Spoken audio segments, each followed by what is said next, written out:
රාජ්‍ය සේවකයන් අතරින් ලංකාවේ කොටියක් ඡන්දෙද ලන්දෙද ගමේද නගරේද ඕන තැනක අපිට දකින්න පුළුවන් රාජ්‍ය සේවකයා තමයි පෞල් සෞඛ්‍ය සේවා නිලධාරිණිය කියලා. මේවර තිබුණු ලෝක සෞඛ්‍ය සමුළුවේදී අපේ රට විශේෂ අගයීමකට පාත්‍ර වුණා. ඒකෙදි ප්‍රධාන කොටසක් ඔබ ඉටු කළා තියෙනවා. අපි ඒ ලබාගත් ජයග්‍රහණ මාතෘ සහ ලදරු සෞඛ්‍යයේ ලබාගත් ජයග්‍රහණවල ඉතාම වැඩි පංගුවක් ඔබ මහන්සියෙන් ඔබේ પરම්පරා කීපයක් මහන්සියෙන් අපිට උදා කරලා දීපුවා. ඔබ මේ ගෙයින්කට ගිහිල්ලා සහ විශේෂයෙන්ම අපේ තරුණ කාන්තාවන්ට, තරුණ මව්වරුන්ට ඔබ එක වෙලාවක අම්මා කෙනෙක්, එක වෙලාවක මිතුරියක්, එක වෙලාවක සහෝදරියක්. ඒ හැම පැත්තකින්ම ඉතාම සමීප සෞඛ්‍ය සේවා නිලධාරිණිය බවට ඔබ පත් වෙලා ඉන්නවා. අපි අමාත්‍යාංශ කටයුතු කරගෙන යනකොට ඔබගේ සේවා අපි ඉහළින්ම තබලා තිබෙන්නේ. ඔබ දන්නවා රටක් හැටියට අපි ආර්ථික ස්ථාවර කරමින් ඉන්නවා. ආර්ථික ස්ථාවර කිරීමේදී ඒක ඊටාම සරල රේඛීය පහසු මාර්ගයක නෙමෙයි ගමන් කරන්න සිද්ධ වෙන්නේ. ඒවට අපිට මුහුණ දෙන්න සිදුවෙන බාහිර සහ අභ්‍යන්තර කම්පනයන් තිබෙනවා. පෞගිය නොවැම්බර් මාසයේදී අපි එහෙම අභ්‍යන්තර කම්පනයක මුහුණ දුන්නා දිත්වා කියලා සුළි කුණාටුවක් රුපියල් බිලියන 500ක් අපිට වෙන් කරන්න සිදු වුණා වෙනුවෙන්.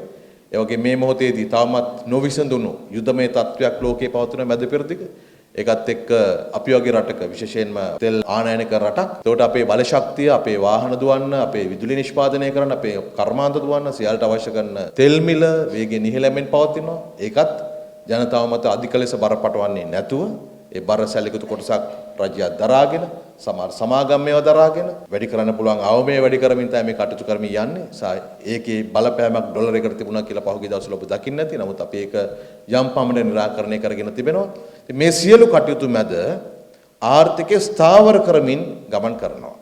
එතනදී අපි සෞඛ්‍ය තමයි අපේ ප්‍රමුඛතාවයක්. මොන ප්‍රශ්න තිබුණත් සෞඛ්‍ය වෙනුවෙන් ඒ ඉහළ මුදල වියදම් කරනවා. එවෙන් කිරීමේදී මේ ලක්ෂ එකමාරක් පමණ ඔබත් ඇතුළු සෞඛ්‍ය කාර්ය මණ්ඩලය තමන්ගේ රාජකාරිය ඒක සේවාවක් බවට පත් කරගෙන ඊට කිරීමම තමයි මේක ජයග්‍රහණය. ඔබ ඒ ලබා දෙන සේවාව විශේෂයෙන්ම මාතෘහා ලදරු සෞඛ්‍ය සේවාවේදී ඒ ලබා දෙන සැහැල්ලුව ඒ බරෙන් සැලකිත කොටසක් ඔබ දරාගෙන සිටීම අපේ ආර්ථිකයට අපේ රට ගමන් කරන්න විශාල ප්‍රගතියක් ආධාරයක් වෙනවා කියලා කියන්න කැමති. ඒ වගේම මේ වෙනකොට අපි දැන් පෞල් සෞඛ්‍ය සේවා නිලධාරිනියන් ගත්තාම 11166ක අපේ කාඩ් එක තියෙනවා.